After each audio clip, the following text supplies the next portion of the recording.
Welcome to PwC Thailand Spotlight Podcast, special episode, Valueinmotion with Global Insights, where we explore how global forces are reshaping the future of business and what leaders can do today to stay ahead.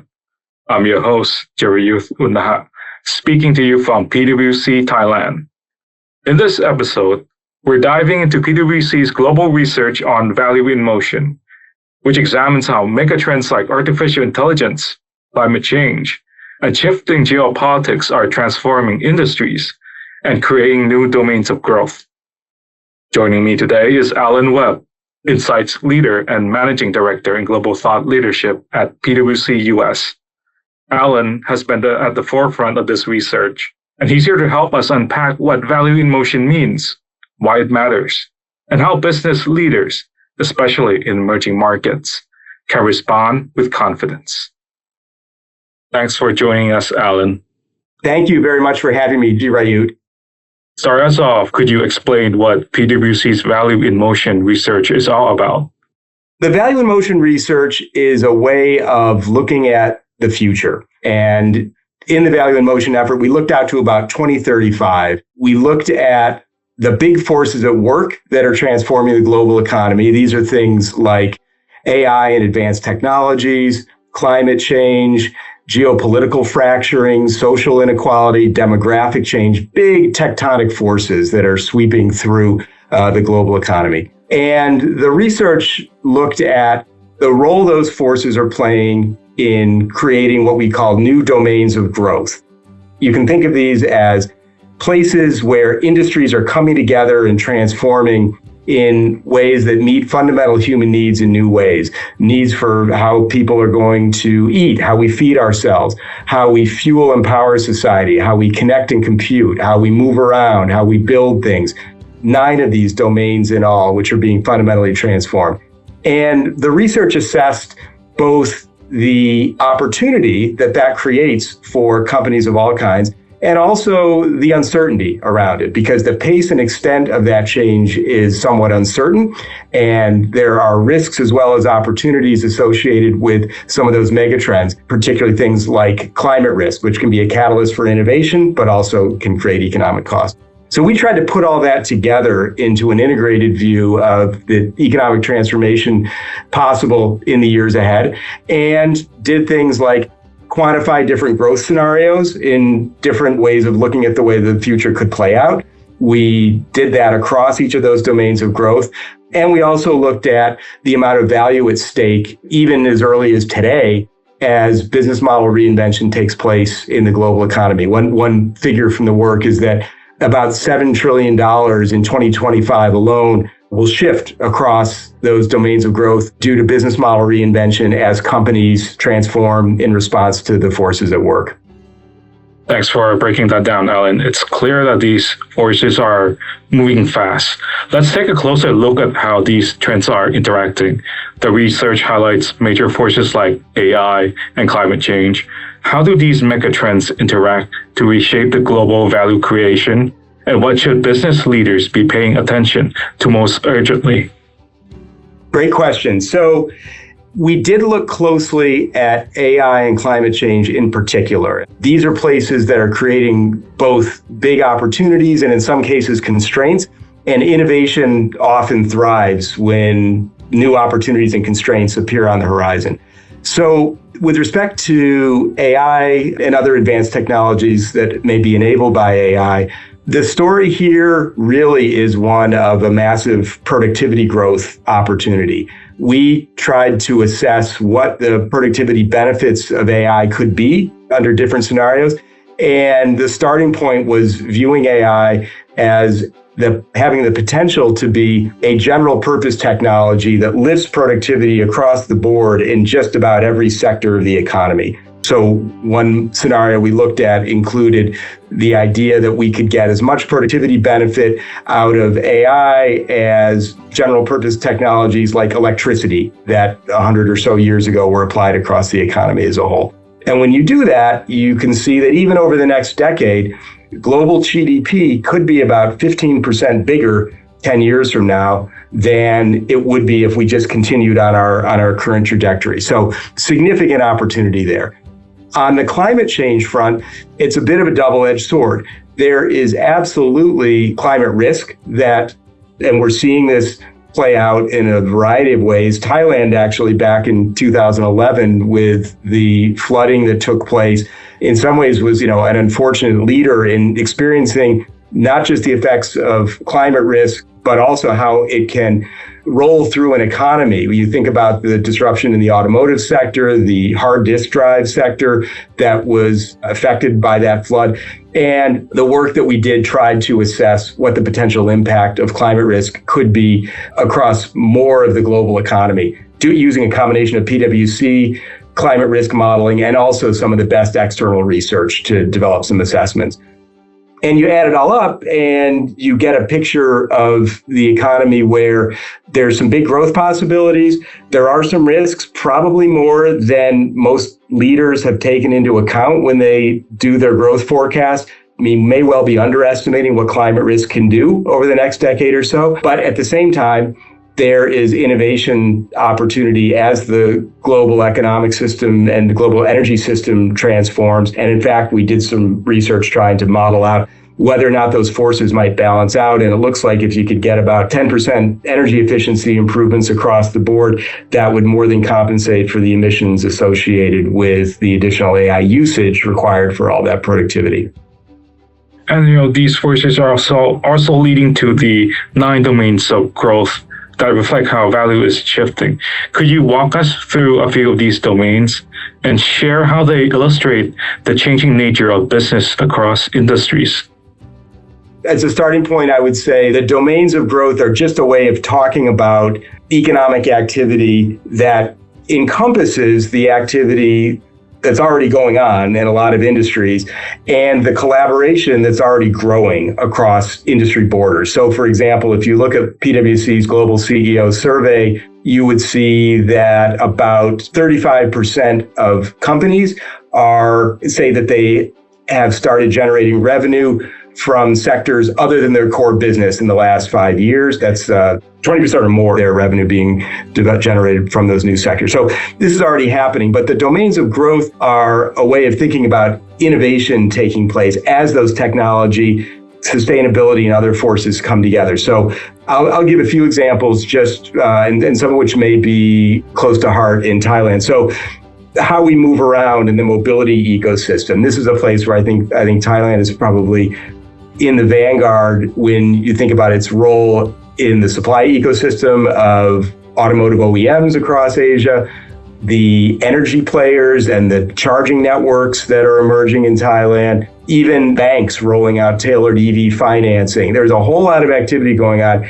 It's a different way of thinking about what it means to buy, sell, and use automotive services than the one that we've had over the last 100 years. And I would say, taking a step back, one of the premises of this work is that it is possible for the industrial system to change pretty rapidly. And it seems kind of difficult to imagine until you look back to what happened 125 years or so ago when our current industrial system emerged. And it happened very fast. It happened in response to things like widespread oil production and distribution and pipelines coming into play over a period of about 20 years. Suddenly, the entire transportation network was able to be fueled differently. It came about because of the mass revolution in distribution and production of things like food. And suddenly you went from having widely distributed agriculture to mass mechanized canning and other forms of food that could get uniform goods to market rapidly. So we've seen this movie before, and the domains of growth story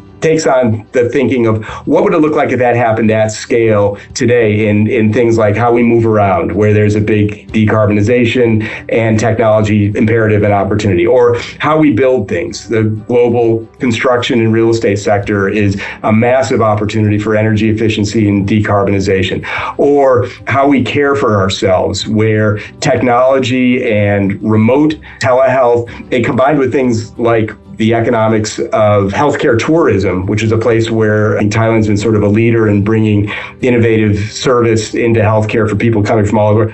These transformations can happen rapidly in a number of sectors, and critically, there also are enabling domains that are helping make it happen, like how we connect and compute the world, how we fund and insure things in this world where capital formation is so important and where climate risk is creating new risk profiles. And so all of that is at work simultaneously. And I think it's uncertain exactly how fast and where it plays out fastest, but the opportunities created by these domains are available for companies just about everywhere. And they're outbound opportunities for play across sectors and to be involved in these transitions. There also, though, are probably inbound threats, because if you're looking out thinking about where can I bring my capabilities to bear in the transformation, for example, of healthcare or of mobility or of how we build things, you better believe there probably are other companies looking in and thinking about you and your sector and where they might be able to play. And those examples really show the scale of change. Also, wondering about the practical side for leaders, especially in emerging markets. Trust, AI, and sustainability are highlighted as key levers for future success. From a global perspective, how can business leaders in emerging markets begin to build competitive advantage in these areas? I think there are big opportunities for emerging markets players to lead and leapfrog in these areas. And actually, I think some of it is about the interrelationship between trust, technology, and sustainability and the opportunities that will emerge as a result. You think about examples like electrified mobility and energy services that we were just talking about, or low carbon materials and export resilience that the emerging markets will have the opportunity to lead in, or biocircular green agriculture, which is a place where just about any agriculturally intensive economy in an emerging market that, often because of Southern Hemisphere location has started dealing with some of the effects of physical climate risk. These are all places for leadership opportunities for emerging markets, and they're places where trust, technology, and sustainability come together. Trust is foundational. Leaders need to be transparent, they need to be ethical, they need to be inclusive. If there's one thing we've learned over the last few years, it's that assumptions about ethics and leadership and the role of traditional players in setting the standard for that around the world can change. I think frankly, the void left by the United States is creating opportunities for emerging markets to lead with trust. I also think that sustainability, which is, again, it's sort of an opportunity and a risk together. This is a place where trust in the form of disclosure and standards and clarity and transparency it's going to be important for everyone. I think given the role of many emerging markets as key export-led players in many markets, there are probably experience curves that the emerging markets leaders are already up, which should help them be leaders in trust-based sustainability strategies. And then technology is part of why we are going to be able to have economic and sustainable futures as these industry transformations across domains take place. And Western economies do not have a monopoly of any kind on technology leadership. And in fact, if there's one thing we've seen over the last 10 years or so, it's a democratization of technology. And I think that will only grow with AI. So I think this combination really actually potentially plays to the strengths of emerging markets, which should be good for the whole world. That gives us a clear sense of what leaders can do today. Shifting gears a bit, you mentioned earlier of 3 possible future scenarios: trust-based transformation, tense transition, turbulent times. Could you explain what these 3 tomorrows represent and how they can help leaders navigate uncertainty? Sure. So the scenarios are necessarily oversimplifications. The world, as we know, it's more complicated, and then probably none of these is going to turn out to be exactly right. But we wanted to try to capture the interaction of this risk and opportunity landscape and the fact that it would create differences in the kind of growth environment that companies will face. So the idea behind trust-based transformation was to capture the upside opportunity that would transpire if things really broke right with respect to technology, and in particular with respect to AI, trust being important, because unlike electricity, where you can kind of flick the switch on and off, and if it works and the productivity benefits come, everyone's happy. There are a lot of twists and turns with getting the productivity benefits fully out of the AI that we're all investing in. We've got to trust it. It's got to work. We need to embed it deeply in the functions and tasks of our organizations in order to generate the kind of productivity benefits that would get that 15% growth premium I was mentioning earlier.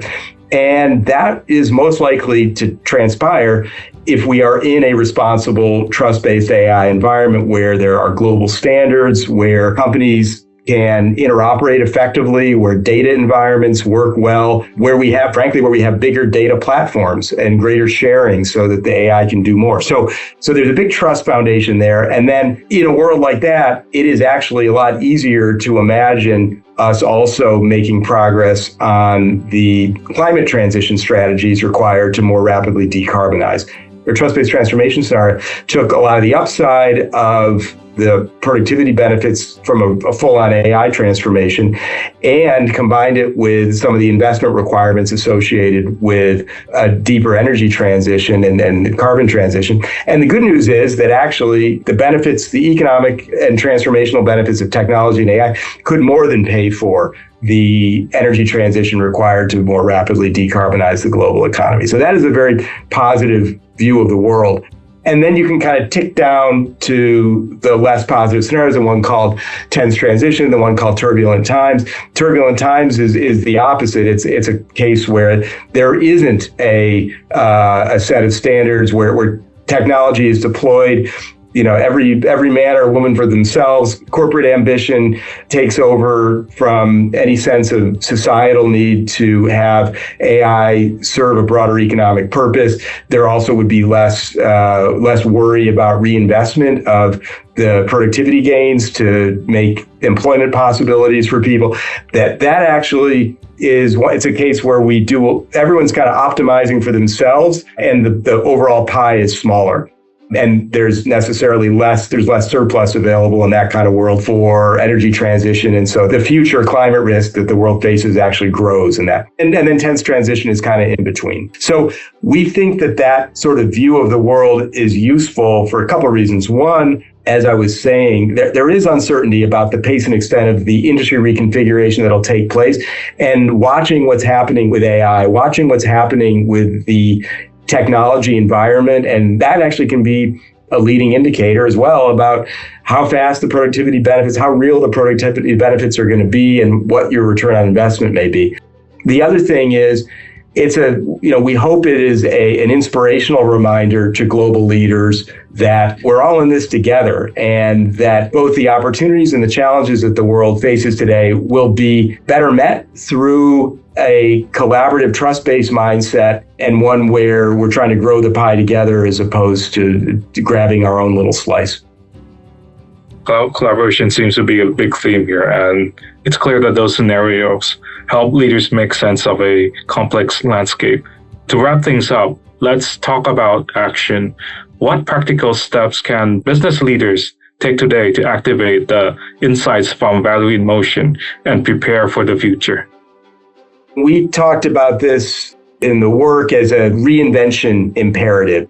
There are three dimensions on which leaders need to think about reinventing their organizations and to some extent themselves. One is stimulating innovation, a real emphasis on innovating business models, innovating operating models, and innovating energy models. Most of those domains of growth and the transition stories that we're talking about in this work will involve leaders, companies in the lead, changing their business models, changing the way they operate, changing the way they use and produce energy. And that innovation imperative is only going to grow.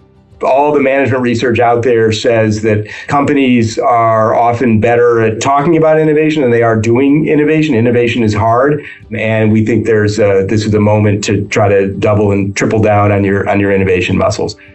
The second set of priorities is related to thinking through new sources of competitive advantage. And you can think about competing on technology and figuring out what your source of competitive advantage is in the AI productivity revolution that's coming, as well as exploiting other advanced technologies that will be enabled by AI.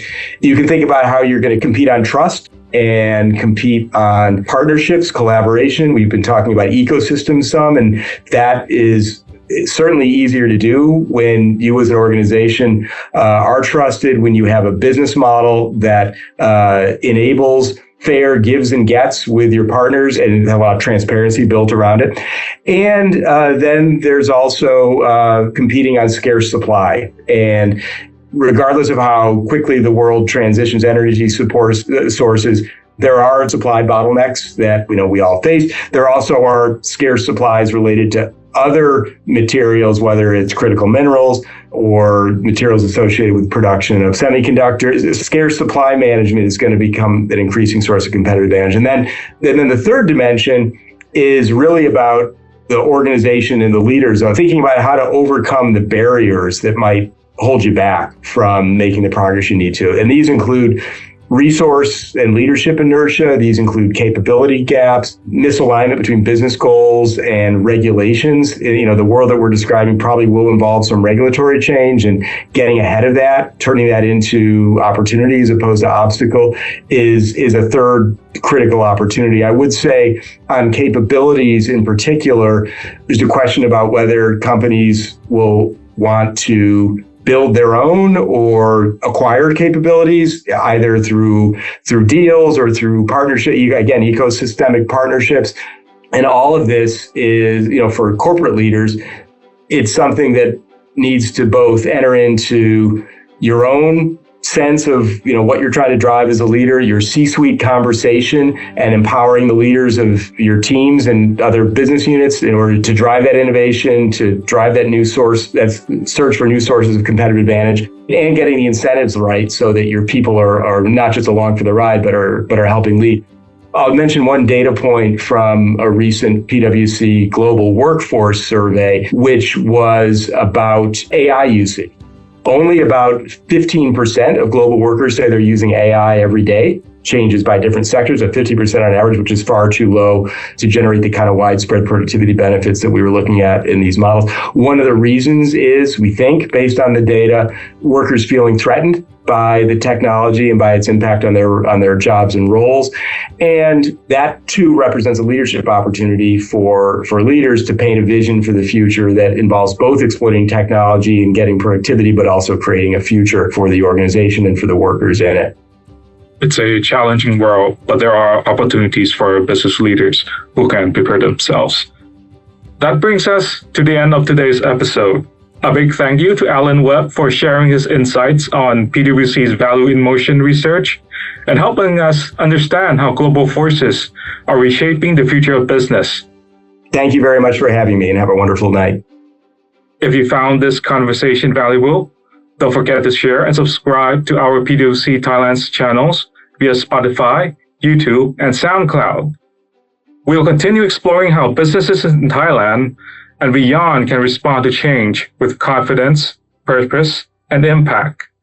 Thanks for listening, and stay tuned for our next podcast, where we give you the insights you need to capture value in motion.